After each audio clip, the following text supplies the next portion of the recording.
কোরবানি যত ঘনিয়ে আসছে ফেনীর পশুর হাটগুলো ততই জমতে শুরু করেছে। ক্রেতা বিক্রেতাদের উপস্থিতিতে জমজমাট হয়ে উঠছে এ সকল পশুর হাটগুলো। আমরা জেলা প্রশাসন সূত্রে জানতে পেরেছি ফেনীতে 112টি পশুর হাট ইজারা দেওয়া হয়েছে। এর মধ্যে আজকে রয়েছে আমরা ফেনীর ঐতিহ্যবাহী মোহাম্মদ আলী বাজারে। এ বাজারে আজ কয়েক হাজার পশু উঠেছে, সে আমরা দেখানোর চেষ্টা করব সেই বাজারের চিত্র।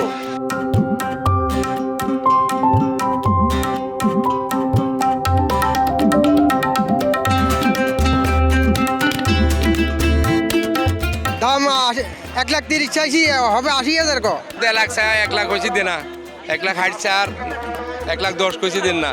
এটা আমি চাইছি 1,90,000, 1,40,000 মূলার, 42 মূলার, আর এটা মূলার 70-72, আর এটা মূলার 1,12,000। আমি ধরেন 1,25,000 টার্গেটে আছে। 1,85,000 ওজন উঠছে।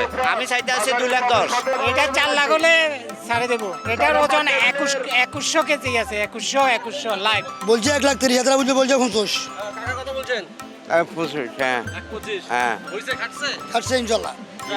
একটা গরু বিক্রি হলো, গরুর কালারটাও মোটা সুন্দর। এই দেখেন, এই যে এরকম আসলে কোরবানির এটি একটি আনন্দ।